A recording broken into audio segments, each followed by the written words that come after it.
ancaman orang yang meninggalkan dan yang menyepelekan sholat tadi. Yang pertama, ini saya ambilkan dalam kitab Fadilatul Amal, Pak, yang sudah sering saya sampaikan. Barang siapa yang mengerjakan sholat di luar waktunya karena sesuatu perkara yang tidak sesuai syariah atau syariat, maka hadirin, orang itu diadab oleh Allah Subhanahu wa Ta'ala selama satu hukum di dalam neraka. Satu hukum itu hadirin 80 tahun. Satu hari pada saat itu sama dengan 1000 tahun kehidupan kita di dunia ini, Pak. Itu mengerjakan sholat di luar waktunya gara-gara perkara yang tidak sesuai, yang tidak diperbolehkan oleh syariat. Kalau yang diperbolehkan syariat ada nggak? Ada, Pak. Contoh misalkan bapak tidur kemudian kebablasan, kesiangan, maka itu jenengan boleh mengerjakan di luar waktu sholat, namanya sholat qadha. Apakah Rasulullah SAW pernah sholat qadha? Pernah. Cuman bedanya Rasulullah sholat qadha itu menjadi hukum bahwa ketika kita ketinggalan sholat tetap harus sholat, cuman sekali saja, Pak. Bedanya dengan kita. Kalau kita, Masya Allah, hampir 1 minggu itu 2, 3, 4 kali qadha terus subuhnya, Pak. Nah ini naudzubillah min dzalik.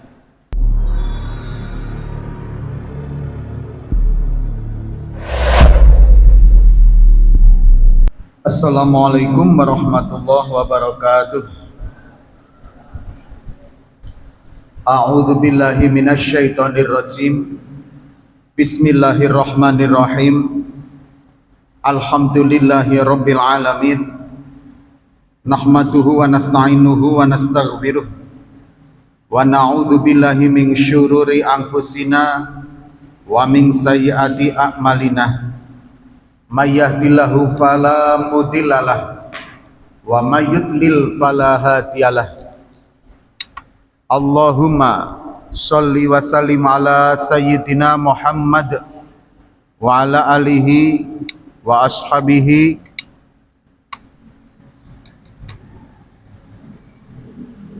wa man tabi'ahu bi ihsanin ila yaumidin, amma ba'd. Yang kami muliakan para alim, para ulama, para kiai, para ustadz, para imam. Yang kami hormati Ketua Pengurus Masjid Besar Al-Uswah beserta kepengurusannya, dan tentunya yang kami banggakan Bapak Ibu semua yang alhamdulillah hadir dalam majelis taklim kita. Hadirin yang dirahmati oleh Allah Subhanahu wa Ta'ala, marilah kita bersyukur kepada Allah atas segala nikmat, rahmat, hidayah yang Allah Subhanahu wa Ta'ala berikan kepada kita. Atas nikmat-nikmat tersebut, mari kita memuji kepadanya dengan mengucapkan Alhamdulillahirabbil alamin. Salam dan salawat mari kita haturkan kepada junjungan kita Nabi Agung Muhammad sallallahu alaihi wasallam. Allahumma sholli ala sayyidina Muhammad wa ala ali sayyidina Muhammad. Bapak Ibu yang dirahmati oleh Allah Subhanahu wa Ta'ala, pada beberapa pertemuan yang lalu kita masih membahas hal yang berkaitan dengan sholat 5 waktu. Jadi karena acuan kita itu adalah kitab Ihya Ulumuddin, maka hadirin pembahasan dan tujuan dari kajian ini tentunya menyesuaikan seperti apa yang diinginkan oleh pengarang kitabnya, yaitu Imam hadirin Ghazali rahmatullah alaih. Hadirin yang dirahmati oleh Allah Subhanahu wa Ta'ala, kalau kita membahas sholat memakai kitab fikih, maka tujuan akhir itu adalah kita mengetahui tentang aturan-aturan fikihnya. Batasan-batasannya nanti ujung akhirnya adalah sah dan tidaknya amalan itu. Ini kalau kita membahas kitab fikih. Sehingga ketika bab sholat yang dibahas, maka hadirin fokusnya adalah kepada aturan pelaksanaannya. Sekali lagi fokusnya adalah kepada aturan pelaksanaannya. Kalau seperti ini sah, kalau tidak seperti ini tidak sah. Nah, kemudian hadirin, sumbernya tetap Al-Quran, Al-Hadis, Ijma' dan Qiyas. Makanya itulah alasannya kita memilih di dalam masalah fikih bermadzhab, wabil khususnya madzhab Imam Syafi'i, karena adanya keterbatasan kita tentang pengetahuan hadis dan Al-Quran yang berkaitan dengan dalil-dalil amalan tersebut, dalil-dalil fikihnya tersebut. Ini hadirin, maka pentingnya kita bermadzhab. Kalau dalam kitab Ihya Ulumuddin, nah ini Pak, bedanya di sini ini, sehingga nanti kita bisa membedakan tembakan atau tujuan akhirnya.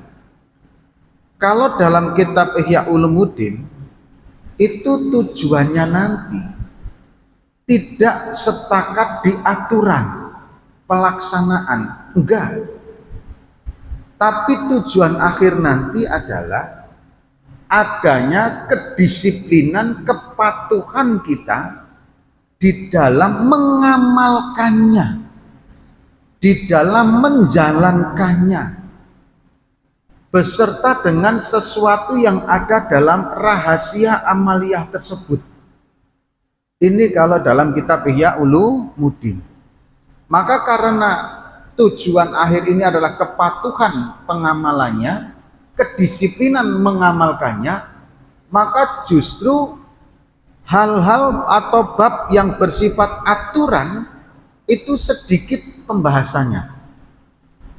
Hal-hal yang bersifat aturan itu sedikit pembahasannya, tapi justru yang panjang itu adalah hal yang berkaitan dengan dorongan dan ancaman jika melalaikan atau jika menyepelekan amalan tersebut. Ini justru nanti muaranya, titik pokok utamanya di pembahasan itu kalau dalam kitab Ihya Ulumuddin. Makanya Bapak Ibu yang dirahmati oleh Allah Subhanahu wa taala, ketika kita membicarakan bab sholat, itu yang dibahas mulai dari adzannya sampai nanti dzikir yang menyertai daripada sholat itu sendiri. Yang mana tujuan akhirnya adalah agar kita benar-benar fokus memperhatikan kedisiplinan ketika kita memperhatikan atau ketika kita melihat perkara perintah sholat itu sendiri. Inilah tentang kekhasan daripada Ihya Ulumuddin. Makanya kalau nanti bapak-bapak mendapatkan ada kritikus ya dari beberapa ulama yang menyatakan tentang kedoifan adanya hadis-hadis di dalam kitab Ihya Ulumuddin, Bapak Ibu nggak usah kaget. Kenapa hadirin? Karena memang kebanyakan yang dipakai di dalam Ihya Ulumuddin yang doif tersebut adalah yang berkaitan dengan targhib wa tarhib, yang berkaitan dengan motivasi dan adanya nilai-nilai keutamaan atau nilai-nilai fadilah. Itulah kekhasan sekali lagi kitab Ihya Ulumuddin. Nah hadirin, kita kembali kepada pokok tentang perintah sholat tadi. Yang pertama, bagaimana nilai keutamaan menjadi muadzin. Kita sudah membahasnya pada pekan yang lalu. Yang kedua tentang bagaimana nilainya menjadi seorang imam yang diridhoi oleh jamaahnya. Ini tidak mudah menjadi imam yang diridhoi oleh makmumnya. Ada yang suka makmum itu hadirin banyak karakter makmum yang kemudian menyoroti imam. Ada yang makmum itu sukanya imamnya tidak terlalu lama, ada. Ada yang makmum sukanya sholat itu agak panjang, ada. Tapi apakah imamnya panjang atau imamnya cepat? Seandainya Pak, kita dulu mengamalkan kitab Minhajul Abidin, ya kan? Dulu kan kita pernah mengkaji kitab Minhajul Abidin, Pak.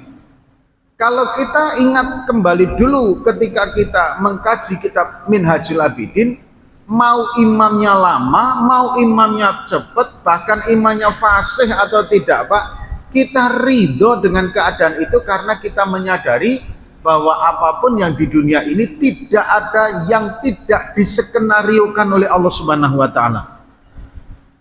Semuanya pasti diskenariokan oleh Allah. Kadang kita ditakdirkan oleh Allah Subhanahu wa taala menjadi makmum yang imamnya lama. Kadang kita menjadi makmum yang imamnya cepat. Kalau kita kemudian menyadari bahwa semua itu takdir Allah, kita akan ridho, Pak. Kita hanya akan mengambil hikmah di mana ketika kita ini menjadi makmum dengan karakteristik imam seperti itu, Pak. Ini kalau kita menjadi makmum. Hanya saja kadang keegosentrisan kita tidak seperti itu. Sehingga kalau imam ini tidak mengikuti kehendak dan keinginan hati kita, sibuk kita kemudian mau istilahnya mengkoreksinya. Nah, hadirin yang dirahmati Allah, kita lanjutkan. Kemudian pada pekan yang lalu, hadirin, nah ini akan kita ingatkan sebentar tentang nilainya sholat 5 waktu. Apa sih nilai sholat 5 waktu itu, dan sebagaimana sejauh mana sih pentingnya kita menjaga sholat itu? Karena semakin kesini, hadirin, itu semakin banyak orang yang meremehkan sholat 5 waktu. Ini yang luar biasa, sesuatu yang sangat menyedihkan sekali. Bahkan kalau kata Pak Kiai saya, Pak, amar ma'ruf nahi mungkar, bahkan nahi mungkar terbesar itu adalah meninggalkan sholat. Maka amar ma'ruf terbesar adalah mengajak orang untuk sholat. Dalam bayangan kita kan begini, Pak, yang namanya amar ma'ruf nahi mungkar, mengajak kebaikan kemudian menghancurkan kemungkaran atau mencegah kemungkaran, itu ya kalau ada maksiat kita hancurkan, perjudian kita hancurkan, lokalisasi prostitusi kita hancurkan. Itu penghancuran kemaksiatan boleh jadi memang seperti itu, Pak. Silahkan kalau Anda mempunyai kerisauan di dalam masalah perjudian yang merajalela dan lain sebagainya. Dan ini nanti kita bahas, Pak, bagaimana dasarnya sekarang ini, zaman ini, tentang bahaya perjudian, sehingga kita benar-benar juga harus mencegah adanya perjudian ini, Pak. Ini sekedar informasi, Pak. Judi online, misalkan, Pak, judi online itu satu orang top up-nya 20.000 saja, Pak. Satu orang top up-nya 20.000. Terus naudzubillah min dzalik, seandainya setanjung Pinang ini yang main judi online itu ada 10.000 orang saja, Pak, 10.000 orang saja, maka setiap hari uang keluar dari Tanjung Pinang ini 200 juta, Pak, setiap hari. Pak, nggak luar biasa, Pak? Kalau kemudian operatornya itu misalkan di Thailand, maka 200 juta dari kita ini lari ke Thailand. Apa nggak luar biasa perputaran duit judi online itu? Ini yang kayaknya sepele, tapi ayo mulai kita perhatikan. Lanjut, hadirin. Nah, namun hadirin, karena identitas seorang muslim itu ada di sholat, bahkan amaliyah pertama kali yang akan dihisap itu adalah sholat. Bahkan Allah Subhanahu wa taala nanti akan mengabaikan amalan yang lain yang diperbuat seseorang jikalau orang itu meremehkan sholat. Bahkan Rasulullah ketika ditanya, ya Rasul, ayu afdolul a'mal, maka Rasul menjawab as-sholatu fi waktiha. ya Rasul, mana amaliyah yang paling utama? Maka kemudian Rasul menjawab, sholat pada waktunya. Maka hadirin, amar ma'ruf terbesar setelah mengajak ketauhidan yang benar kepada Allah Subhanahu wa taala adalah mengajak sholat. Nahi mungkar terbesar adalah mencegah kemurtatan, mencegah kemusyrikan, dan mencegah orang meninggalkan sholat. Ini amar ma'ruf nahi mungkar terbesar. Makanya adzan itu hadirin doanya, Allahumma rabb hadhihi da'wati tammah, dakwah yang sempurna. Nah hadirin, kembali nilai daripada sholat 5 waktu. Yang pertama hadirin, orang yang istiqomah, fokus, konsisten, konsekuen menjalankan sholat 5 waktu hadirin, ini menjadi sebuah sarana perjanjian dirinya dengan Allah Subhanahu wa taala akan nikmatnya surga. Meskipun kita tidak boleh merasa aman atau merasa yakin kita akan masuk surga, tidak boleh Pak. Sampai dalam kitab Daqaiqul Akbar itu hadirin, ketika membicarakan tentang neraka, Allah Subhanahu wa taala pun mengingatkan kepada Nabi Muhammad SAW juga kepada malaikat Jibril, ya Muhammad, ya Jibril, jangan kalian merasa aman dari nerakaku. Seorang Nabi Muhammad dan malaikat Jibril saja diingatkan jangan merasa aman dari neraka. Kita juga begitu hadirin, meskipun seseorang yang hilir mudik ke masjid, dulu kita pernah membahasnya, menjadi tanda adanya iman dalam diri seseorang. Yang kedua hadirin, sholat menjadi sebagai sebuah sarana perjanjian, alat perjanjian antara Allah Subhanahu wa taala terhadap hambanya untuk memasukkan ke dalam surganya.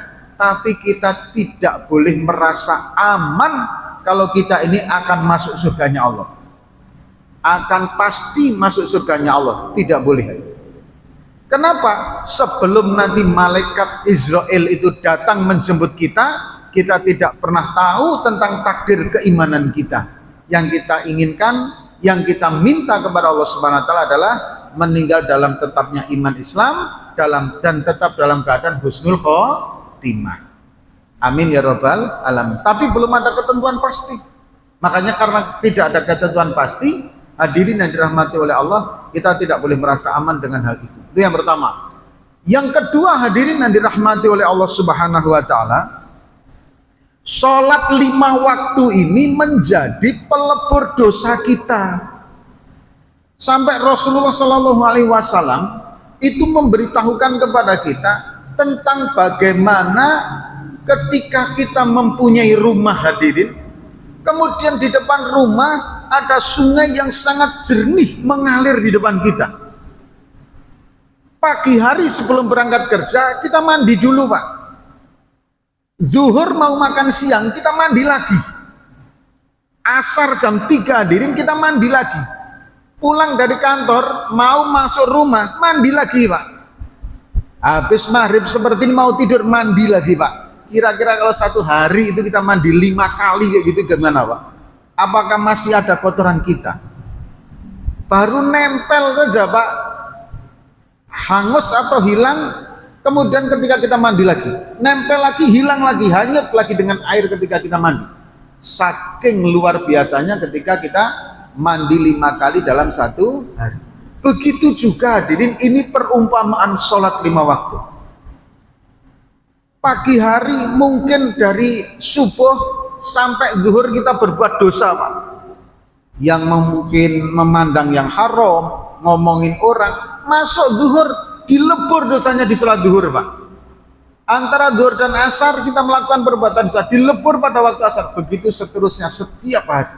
Sampai Rasulullah berkata, akankah mungkin ada kotoran yang melekat kepada diri seseorang kalau seandainya dia setiap hari mandi 5 kali? Ini sholat terhadap perbandingan dosa kita.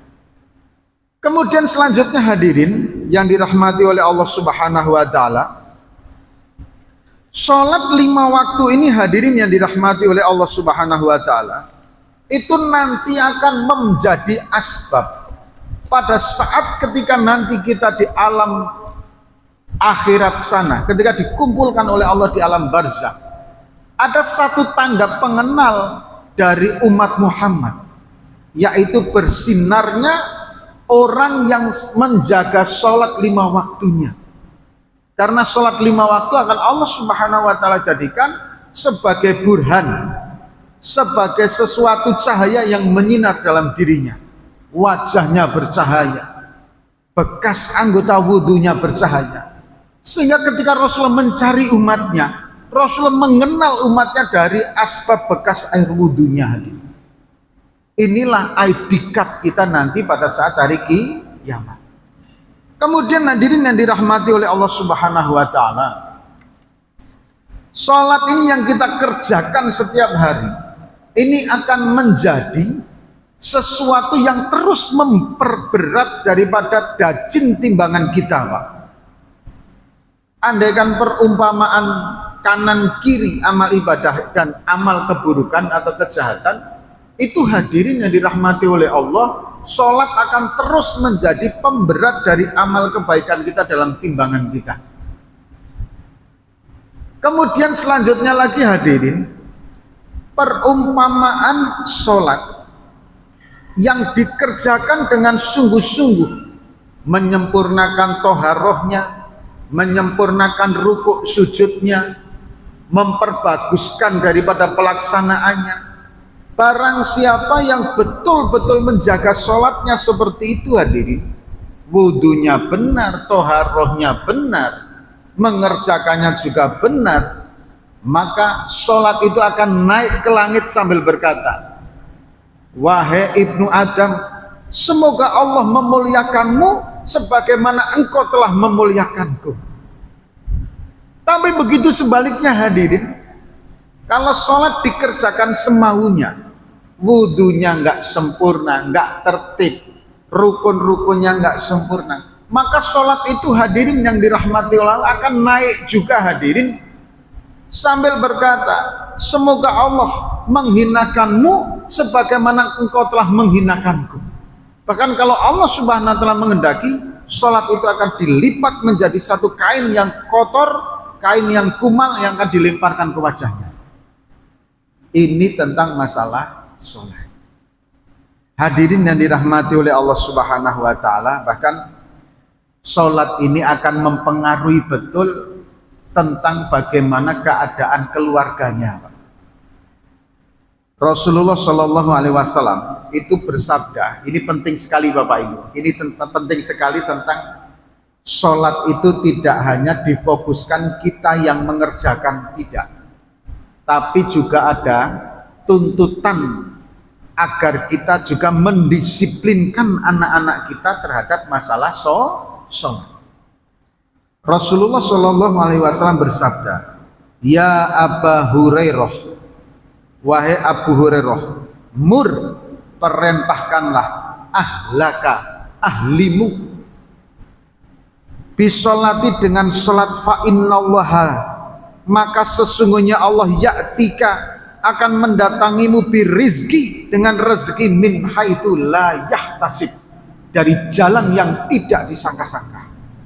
Hadirin, kalau kita menginginkan keluarga kita ini menjadi sebuah keluarga yang rezekinya tidak disangka-sangka datangnya, yang ketika kita membicarakan pengeluaran dengan pendapatan, sepertinya matematika, logika manusianya nggak nyampe, tapi matematika dan logikanya Allah SWT ternyata sampai. Hadirin, ketika kita menginginkan dalam tahapan seperti itu, maka hadirin, perintahkanlah keluarga kita untuk jangan sampai pernah menyia-nyiakan sholat. Karena begini hadirin, rezeki itu tidak melulu masalah duit. Walaupun kita pada saat menjalani hidup ini juga butuh duit, tidak memunafiki itu dan tidak memungkiri hal itu. Namun hadirin yang dirahmati oleh Allah, rezeki bisa datang dari jalan atau dalam bentuk yang macam-macam. Salah satu bentuk rezeki yang luar biasa itu hadirin, tatkala Allah Subhanahu wa taala menetapkan iman dan Islam kita, kemudian kita diberi kemudahan untuk taat kepada Allah, itu merupakan rezeki yang besarnya luar biasa. Mungkin secara ekonomi biasa, tapi kalau jenengan mempunyai istri yang solihah, mempunyai anak-anak yang soleh dan solihah, mempunyai anak-anak yang sekiranya nanti Anda tinggalkan, anak-anak jenengan tidak akan pernah lagi kemudian menyepelekan tentang agamanya, itu merupakan rezeki nikmat yang luar biasa. Ini dalam bentuk yang lain. Ada juga dalam bentuk kesehatan, ada juga dalam bentuk keuangan, ada juga dalam bentuk yang lain. Ketika keluarga kita ini menginginkan keluarga yang barokah, yang sakinah mawaddah warahmah, hadirin, fokuskan dulu di langkah awal ini Bapak Ibu, yaitu kedisiplinan di dalam menjalankan sholat.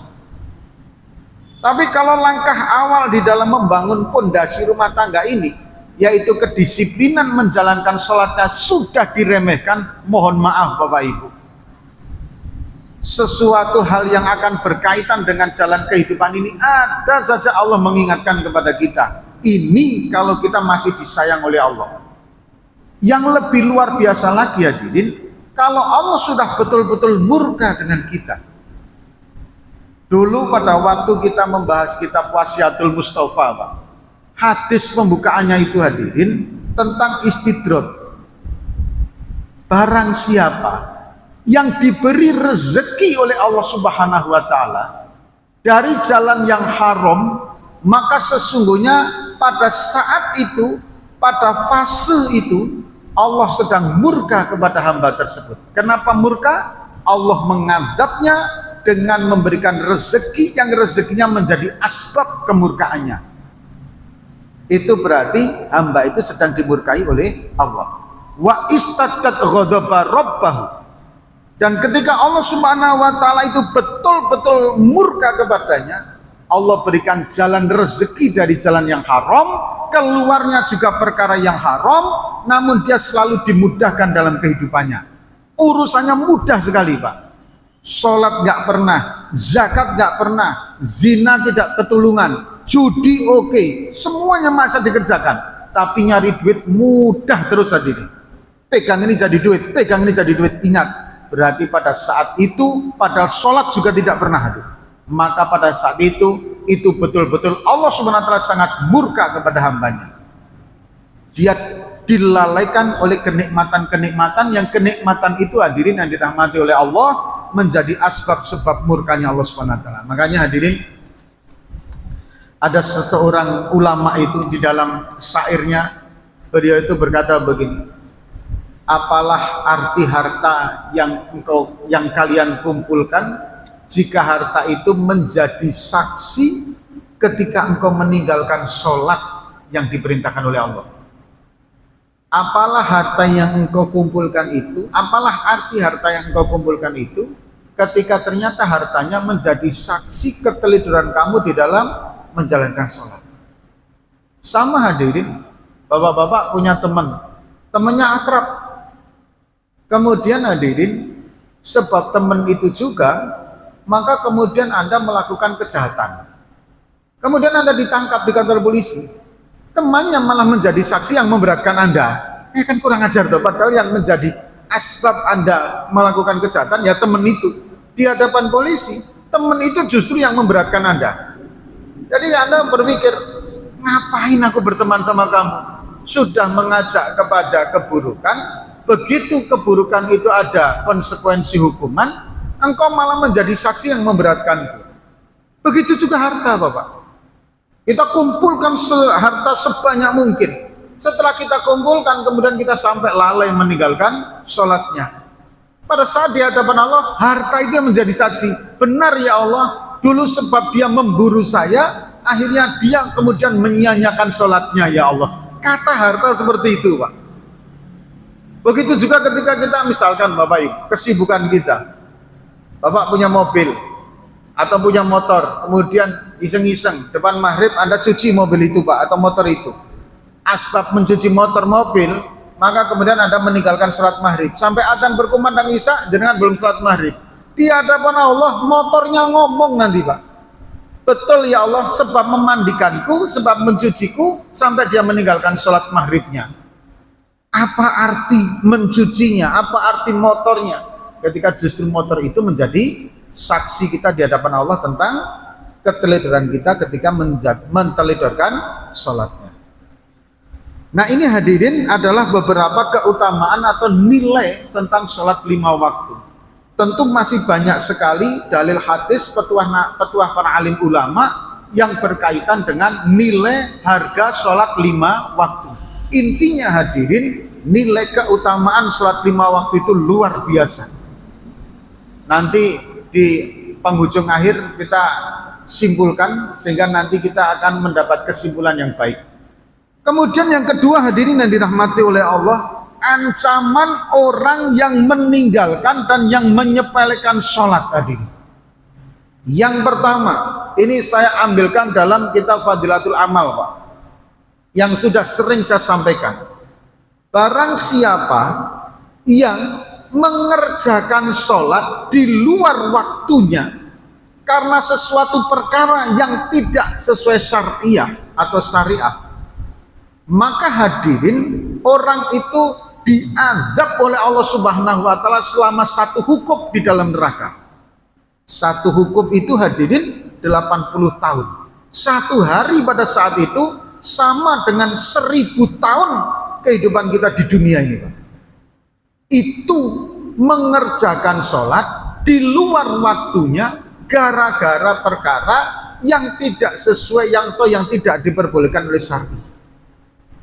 Kalau yang diperbolehkan syariat ada nggak? Ada, Pak. Contoh misalkan bapak tidur kemudian kebablasan, kesiangan, maka itu jenengan boleh mengerjakan di luar waktu sholat, namanya sholat qadha. Apakah Rasulullah SAW pernah sholat qadha? Pernah. Cuman bedanya Rasulullah sholat qadha itu menjadi hukum bahwa ketika kita ketinggalan sholat tetap harus sholat, cuman sekali saja, Pak. Bedanya dengan kita, kalau kita Masya Allah hampir 1 minggu itu 2, 3, 4 kali qadha terus subuhnya, Pak. Nah, ini naudzubillah min dzalik, ya kan? Ini yang beda.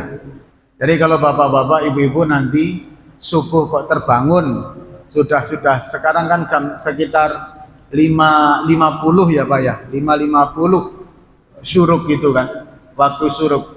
Waktu isroknya nanti ya 1/4 jam setelah syuruk.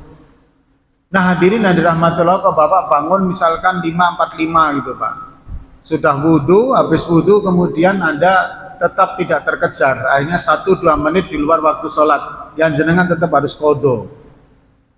Yang lebih parah lagi, mentang-mentang sudah kesiangan kemudian malah nggak sholat sama sekali. Wah, ini yang berat ini, Pak.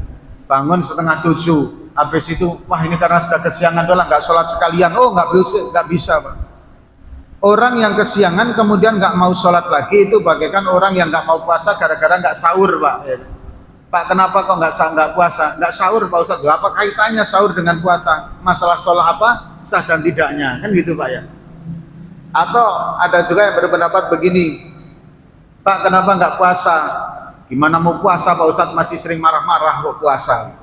Nah kalau seperti itu sama dengan orang yang ditanya, Pak, kenapa nggak sholat? Gimana mau sholat? Nggak kusuk kok sholat. Ya kalau jenengan mau nunggu kusuk dulu, mau mungkin jenengan nunggu tidak marah-marah dulu baru puasa dan baru sholat, ya sampai Israel menjemput kita ya nggak sholat, Pak. Karena kita ini dituntut untuk kusuk itu masih berat sekali, yang mesti mengerjakan dulu. Kita lanjutkan hadirin. Kemudian yang kedua hadirin yang dirahmati oleh Allah Subhanahu wa Ta'ala, man taraka sholatan muta'ammidan. Ini yang luar biasa lagi, Pak. Man taraka, man barang siapa taraka yang meninggalkan sholat muta'ammidan dengan sengaja, faqad bari'a min dimatin Muhammad sallallahu alaihi wasallam. Hadirin, ini kalau dalam ilmu nahwu sorofnya, Pak, qad bersambung dengan fi'il madhi. Kalimat ini, Pak, faqad bari'a, bari'a itu adalah fi'il madhi, wazannya fa'ilah. Kemudian ada qad yang bersambung dengan fi'il madhi, itu maknanya tahqiq, Pak, betul-betul sungguh-sungguh gitu loh.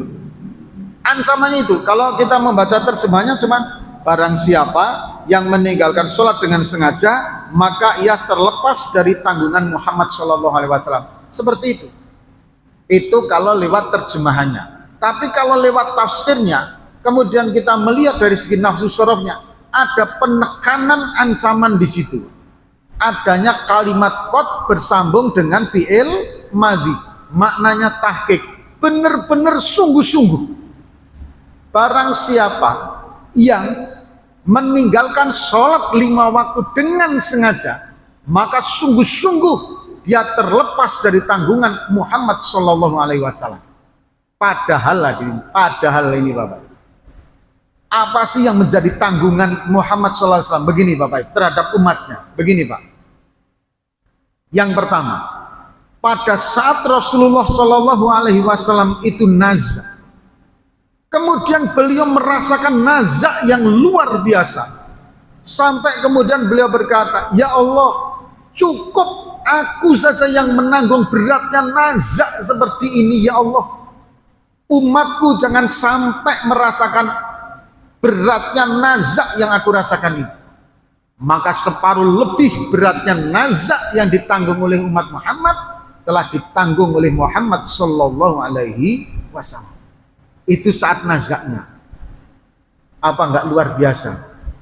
Maka kalau kita kemudian meremehkan sholat, naudzubillah, bahkan meninggalkan sholat dengan sengaja, mohon maaf, terlepas tanggungan Muhammad SAW dari umatnya.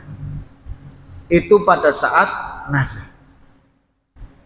Lanjut hadirin, pada saat nanti ketika kita dibangkitkan oleh Allah pada yaumul qiyamah, di situ kemudian yang kita harapkan adalah syafaat dari Rasulullah SAW, Bapak.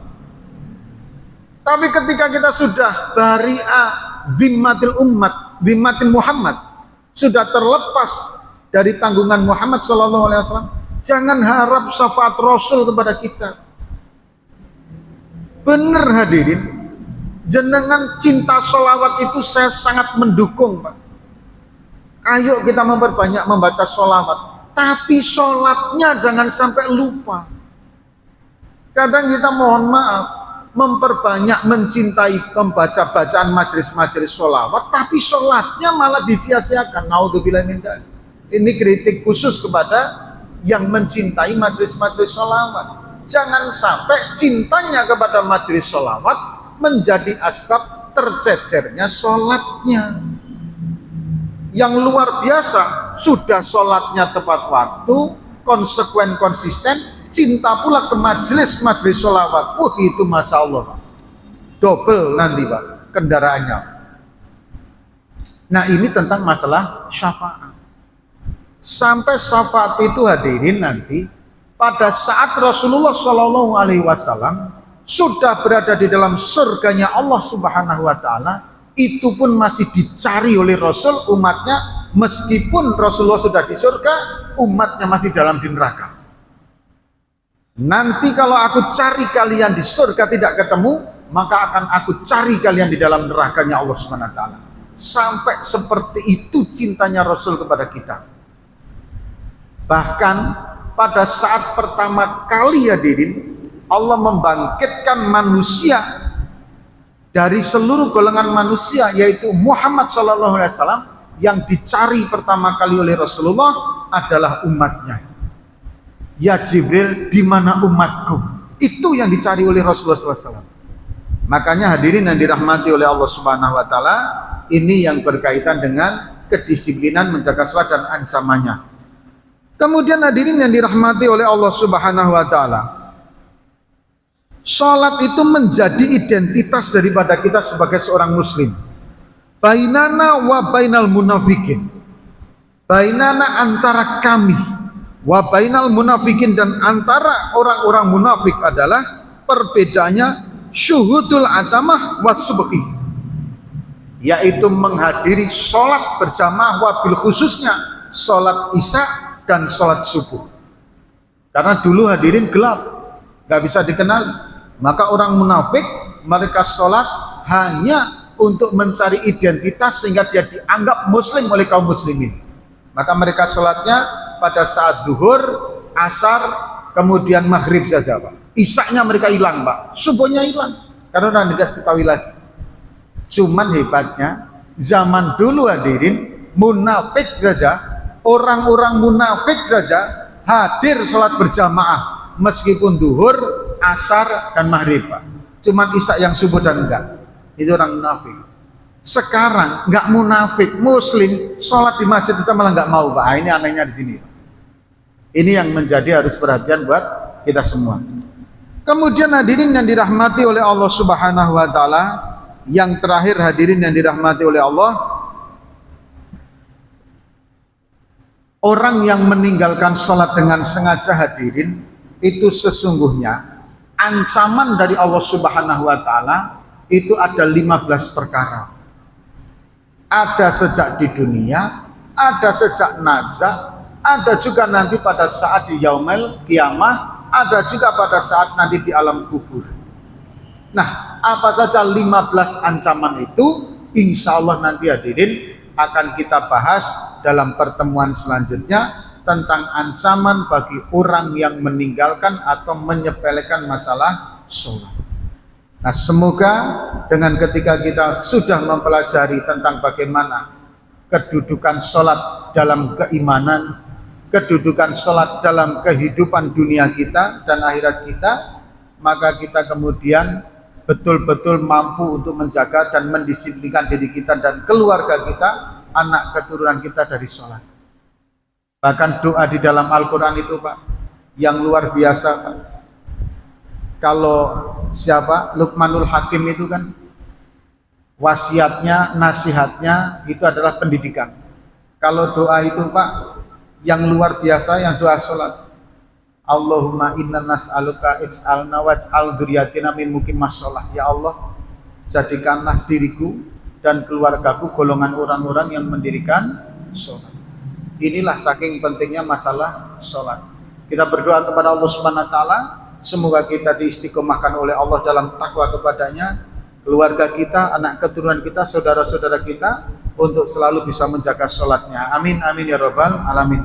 Demikian dari kami. Ada penanya dari Allah Subhanahu wa taala, ada silapnya kami mohon maaf yang sebesar-besarnya. Kita tutup dengan doa kifarah majlis. Subhanakallahumma wa bihamdika asyhadu an la ilaha illa anta astaghfiruka wa atubu ilaik. Wassalamualaikum warahmatullahi wabarakatuh.